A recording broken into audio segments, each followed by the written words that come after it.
حامدا و مصلیا اما بعد. محترم حضرات، معزز سامعین کرام، اسلامی تعلیمات اور حضور پاک صلی اللہ تعالی علیہ وسلم کے اقوال و افعال سے ہمیں وطن سے محبت کی تحریک ملتی ہے. یہی وجہ ہے کہ ہمارے اسلاف نے جس ملک کو بھی اپنا وطن بنایا، انہوں نے اس ملک کو ترقی دینے کی کوشش کی، اور یہی وجہ ہے کہ ہمارا یہ ملک ہندوستان جب اس پر ہمارے حکمرانوں نے حکمرانی شروع کی تو یہاں کے چھوٹے چھوٹے صوبوں کو، چھوٹے چھوٹے رجواڑوں کو متحد کر کے ایک متحدہ ہندوستان اور ایک اکھنڈ بھارت بنایا، اور اپنی بہترین حکمت عملی کے ذریعے اس کو سونے کی چڑیا بنا دیا، اس کو دولت مند ملک بنا دیا. جب اس کی شہرت انگریزوں تک پہنچی اور ان کو معلوم ہوا یہاں کی دولت کے بارے میں، تو انہوں نے ان کے دل میں یہ لالچ سمائی کہ کیسے اس ملک کی دولت کو حاصل کیا جائے اور کیسے اس سے فائدہ اٹھایا جائے. لہذا مغل بادشاہ جہانگیر کے زمانے میں ان لوگوں نے جہانگیر سے اجازت طلب کی کہ ہم ہندوستان میں تجارت کرنا چاہتے ہیں. لہذا جہانگیر نے 1600 عیسوی میں ان کو اجازت دے دی، جس کے بعد 1613 عیسوی میں انگریزوں نے سورت میں اپنی سب سے پہلی کوٹھی قائم کی، اور اس کے بعد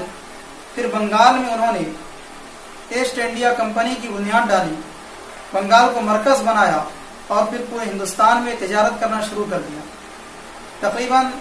125 سال یا اس سے کچھ زیادہ تک تو وہ آسانی کے ساتھ تجارت کرتے رہے، سکون کے ساتھ تجارت کرتے رہے. لیکن جب انہوں نے دیکھا کہ اورنگزیب عالمگیر رحمۃ اللہ علیہ کے بعد مغل حکمران کمزور پڑ گئے اور ان کی حکومت کمزور ہونے لگی، تو انگریزوں نے ان کی حکومت میں دخل دینا شروع کر دیا اور طرح طرح سے ان میں دخل اندازی شروع کر دی. اس بات کو سب سے پہلے بنگال کے نواب علی وردی خان نے محسوس کیا. لہذا انہوں نے انگریزوں سے جنگ کی، اور 1754 عیسوی میں انہوں نے انگریز سے جنگ کی. پھر ان کے انتقال کے بعد ان کے نواسے نواب سراج الدولہ نے 1757 عیسوی میں پلاسی کے میدان میں انگریزوں سے جنگ کی، لیکن اپنے ہی خاص آدمی میر جعفر کی غداری کی وجہ سے ان کو شکست کا سامنا کرنا پڑا. اور پھر انگریزوں نے ان کو شکست دینے کے بعد بہار کا رخ کیا. لہذا میر قاسم نے شجاع الدولہ اور دہلی کے بادشاہ شاہ عالم کی مدد سے ان لوگوں کا مقابلہ کیا. بکسر کے میدان میں زبردست لڑائی ہوئی، جس میں مسلمانوں کو شکست سے دوچار ہونا پڑا، جس کے نتیجے میں بہار بھی مسلمانوں کے ہاتھ سے نکل گیا. پھر انگریزوں نے دکن کا رخ کیا اور سلطان ٹیپو شہید کے والد حیدر علی سے جنگ کی. لہذا حیدر علی نے ان کا مقابلہ کیا، اور اس کے بعد سلطان ٹیپو شہید نے انگریزوں سے مختلف لڑائیاں لڑیں. 3 لڑائیوں میں ٹیپو سلطان شہید نے انگریزوں کو شکست فاش دی، جس کے بعد جب چوتھی لڑائی انگریزوں نے لڑنی چاہی تو انہوں نے ایک چال چلی، اور سلطان ٹیپو شہید کے جو خاص آدمی تھے میر صادق، اس کو انہوں نے اپنے پکش میں کر لیا. اور اس کے بعد جب لڑائی کی نوبت آئی تو اس وقت میر صادق نے غداری کی، اور جب اس غداری کا سلطان ٹیپو شہید کو علم ہوا تو انہوں نے یہ جملہ، تاریخی جملہ کہا کہ گیدڑ کی 100 سال کی زندگی سے شیر کی 1 دن کی زندگی بہتر ہے. اور پھر لڑتے ہوئے شہید ہو گئے، اور ان کی لاش پر کھڑے ہو کر کے انگریز کمانڈر لارڈ ہاؤس نے کہا تھا کہ آج سے ہندوستان ہمارا ہے۔ اس کے بعد مختلف علاقوں کو وہ اپنے قبضے میں لیتے رہے، اور پھر 1803 عیسوی میں انگریز فوج دہلی میں داخل ہو گئی، اور اس وقت کے بادشاہ شاہ عالم ثانی سے انہوں نے زبردستی ایک تحریر لکھوائی، اور اس میں لکھا کہ خلق خدا کی، ملک بادشاہ سلامت کا، اور حکم کمپنی بہادر کا، اور اس پر ان سے دستخط کروا لیے۔ لہذا جب یہ بات شاہ عبدالعزیز محدث دہلوی رحمۃ اللہ علیہ کو معلوم ہوئی، جو کہ ہندوستان کے سب سے بڑے اس وقت کے عالم تھے، تو انہوں نے ایک فتویٰ یہ دیا کہ آج سے ہمارا ملک غلام بن چکا ہے، اور ہر مسلمان پر اس کو آزاد کرانے کے لیے جنگ کرنا، جہاد کرنا فرض ہے۔ اس فتوے کی خبر جنگل کے آگ کی طرف پورے ہندوستان میں پھیل گئی، اور ہر طرف جنگ آزادی کی تیاریاں ہونے لگی، جس کی وجہ سے انگریز بالکل تلملا اٹھے، ان کے پیروں تلے سے زمین کھسک گئی۔ لہذا انہوں نے شاہ عبدالعزیز رحمۃ اللہ علیہ کو قید میں ڈال دیا، اور قید میں ان کو زہر دے دیا گیا، جس کے نتیجے میں ان کی آنکھ کی روشنی جاتی رہی، اور ان کو بہت زیادہ تکلیف ہوئی، ان کے جسم پر سفید داغ پڑ گئے۔ لہذا انہی کے روحانی شاگرد سید احمد شہید رحمۃ اللہ علیہ اور شاہ عبدالعزیز رحمۃ اللہ علیہ کے خاندان کے فرد شاہ اسماعیل شہید رحمۃ اللہ علیہ اور مختلف علماء کی ایک کمیٹی بنی، ایک ان کا وفد بنا، اور انہوں نے پورے ہندوستان کا دورہ کیا، اور مختلف جگہوں پہ جا کر کے انہوں نے مسلمانوں کو جنگ آزادی کے لیے ابھارا اور ان سے بیعت لی۔ لہذا سن 1818 عیسوی میں سید احمد شہید رحمۃ اللہ علیہ کی قیادت میں مسلمانوں کی ایک جماعت صوبہ سرحد کی طرف کوچ کر گئی، اور وہاں پہ جا کر کے انہوں نے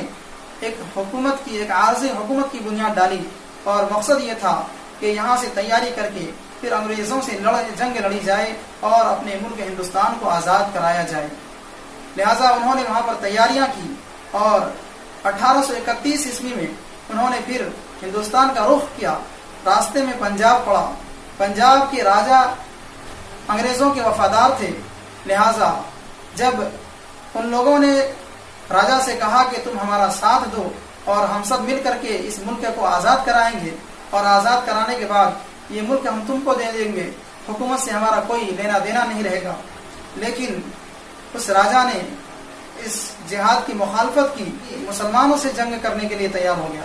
لہذا مسلمانوں نے ان سے مقابلہ کیا، اور بالا کوٹ کے میدان میں سید احمد شہید رحمۃ اللہ علیہ، شاہ اسماعیل شہید رحمۃ اللہ علیہ اور ان کے ساتھ بہت سارے مسلمان ان کا مقابلہ کرتے ہوئے شہید ہو گئے۔ جو کچھ افراد بچے وہ پھر چھپ چھپا کر کے ہندوستان آ گئے، اور یہاں آ کر کے انہوں نے پھر سے جنگ آزادی کے لیے لوگوں کو ابھارنا شروع کیا اور لوگوں کو تیار کرنا شروع کیا، اور اس کے نتیجے میں تقریباً 26 سالوں کے بعد 1857 عیسوی میں اکثر مسلمانوں نے اور کچھ غیر مسلم برادران وطن نے بھی 1857 کا انقلاب برپا کیا، جس کو انگریزوں نے غدر کا نام دیا، اور جلیانوالہ باغ میں انگریزوں نے مظاہرین پر اندھا دھند فائرنگ کی، جس کے نتیجے میں بہت سارے لوگ جاں بحق ہو گئے اور اکثر افراد زخمی ہو گئے۔ اس کے بعد انگریزوں نے یہ اعلان کر دیا کہ جہاں پر بھی ٹوپی داڑھی والے، کرتا پاجامہ والے ملیں ان کو گولی مار دو۔ لہذا اس کے نتیجے میں بہت سارے علماء کرام کو اور بہت سارے مسلمانوں کو قید میں ڈال دیا گیا، اور تقریباً 33 یا 34 ہزار علماء کرام کو شہید کر دیا گیا۔ میرے محترم بزرگ اور دوستو، جتنے بھی لوگ قیدوں میں ڈالے گئے ان میں سے بہت سارے اسی میں مر گئے، لیکن جو افراد بچے 3 سال کے بعد جب عام معافی کا اعلان ہوا تو وہ تمام افراد باہر آ گئے، اور جب باہر آئے تو انہوں نے ایک عجیب چیز دیکھی کہ وہ مجاہدین آزادی جنہوں نے انگریزوں سے جہاد کرتے ہوئے جو شہید ہو گئے، ان کے بچے چونکہ یتیم ہو چکے تھے، ان کا کوئی رکھوالی کرنے والا، کوئی دیکھ بھال کرنے والا نہیں تھا، تو انگریزوں نے یہ چال چلی کہ یہ پلاننگ کی کہ ان کو فری تعلیم دی جائے۔ لہٰذا انہوں نے اعلان کیا کہ وہ تمام بچے ہمارے پاس آئیں، ہم ان کو فری میں تعلیم دیں گے، رہنا، کھانا اور کپڑا سب فری دیں گے۔ جب مسلمانوں نے اور علماء کرام نے اس بات کو دیکھا تو انہوں نے مشورہ کیا اور پھر یہ بات طے پائی کہ ایک ادارہ قائم کیا جائے۔ لہٰذا اسی وجہ سے سن 1866 عیسوی میں دارالعلوم دیوبند کی بنیاد رکھی گئی اور یہی اعلان کیا گیا کہ ہم بچوں کو فری میں تعلیم دیں گے، فری میں کھانا دیں گے، فری میں کپڑا دیں گے، فری میں رہنا دیں گے۔ لہٰذا اس کے نتیجے میں مسلمان تعلیم حاصل کرنے لگے اور اس طریقے سے مجاہدین آزادی دارالعلوم دیوبند میں تیار ہونے لگے۔ تقریباً 20 سالوں کے بعد 1885 عیسوی میں انڈین نیشنل کانگریس کی بنیاد رکھی گئی۔ ان کے بانیوں میں بدر الدین طیب جی، دادا بھائی نوروزی وغیرہ مسلم و غیر مسلم دونوں طرح کے افراد شامل تھے۔ اور پھر انڈین نیشنل کانگریس کے بعد یہ بات طے ہوئی کہ اب جو لڑائی ہے وہ عدم تشدد کی بنیاد پر لڑی جائے۔ لہذا پھر 1915 میں دارالعلوم دیوبند کے سب سے پہلے فارغ شیخ الہند مولانا محمود حسن دیوبندی رحمۃ اللہ علیہ نے ایک تحریک شروع کی جس کا نام ہے تحریک ریشمی رومال۔ اس تحریک کے ذریعے وہ مختلف ممالک سے، ترکی، جرمنی وغیرہ سے مدد لے کر کے ملک ہندوستان کو آزاد کرانا چاہتے تھے۔ انہوں نے اس میں بڑی حد تک کامیابی بھی حاصل کی، لیکن شریف مکہ کی غداری کی وجہ سے شیخ الہند رحمۃ اللہ علیہ کو قید کر لیا گیا اور ان کو کالا پانی بھیج دیا گیا۔ اس کے بعد 1919 میں تحریک خلافت شروع ہوئی۔ اس تحریک خلافت کے سرکردہ افراد میں علی برادران یعنی مولانا محمد علی جوہر، مولانا شوکت علی گوہر اور عبد الباری فرنگی محلی اور ان کے ساتھ مہاتما گاندھی وغیرہ شامل تھے۔ اور اس کے بعد 1919 میں جمعیت علماء ہند کی بنیاد رکھی گئی۔ اس کا مقصد یہ تھا کہ چونکہ شیخ الہند رحمۃ اللہ علیہ کے بارے میں یہ بات معلوم ہوئی تھی کہ وہ رہا ہو کر کے آنے والے ہیں، تو علماء نے یہ چاہا کہ اب ایک ایسی تنظیم بنائی جائے جو متحدہ طور پر جنگ آزادی کے لیے کوشش کرے، اور جب شیخ الہند رحمۃ اللہ علیہ واپس آئیں تو ان کی قیادت میں یہ تنظیم آگے بڑھے۔ لہٰذا ایسا ہی ہوا، لیکن شیخ الہند رحمۃ اللہ علیہ نے جمعیت علماء ہند کو یہ مشورہ دیا کہ وہ کانگریس کے ساتھ مل کر کے کام کرے۔ لہٰذا جمعیت علماء ہند اور پھر دیگر مسلمانوں نے کانگریس کا ساتھ دیا، اور اس طریقے سے کانگریس نے مختلف تحریکیں چلائی، نان کو آپریشن جس کو تحریک موالات کہتے ہیں، اور پھر ڈانڈی مارگ اور اسی طریقے کی مختلف تحریکیں چلائی گئی۔ اس کا بڑا اثر پڑا، اور پھر آگے چل کر کے 1942 میں سبھاش چندر بوس نے ایک آزاد ہند فوج کی بنیاد رکھی، اور اس کے ذریعے انہوں نے اس ملک کو آزاد کرانے کی کوشش کی۔ اور پھر آگے چل کر کے 1945 میں جنگ عظیم ثانی شروع ہو گئی، جس کے نتیجے میں انگریزوں نے محسوس کیا کہ اب مختلف محاذوں پہ لڑنا مشکل ہے۔ لہذا ہندوستان کے لوگوں کی مسلسل جد و جہد کی وجہ سے اور مختلف تحریکوں کی وجہ سے اور مسلمانوں کے اور ہندوؤں کے اور دیگر برادران وطن کے متحد ہو کر کے انگریزوں سے لڑنے کی وجہ سے 15 اگست 1947 عیسوی کو ہمارا یہ پیارا ملک ہندوستان آزاد ہوا. لہذا ہم سب آج اس یوم آزادی کی 75ویں جشن آزادی منا رہے ہیں. اللہ سے دعا ہے کہ اللہ تعالی ہمارے اس ملک کو سچی آزادی نصیب فرمائے، ہر قسم کے کرپشن سے اور ہر قسم کی خرابیوں سے اس کو نجات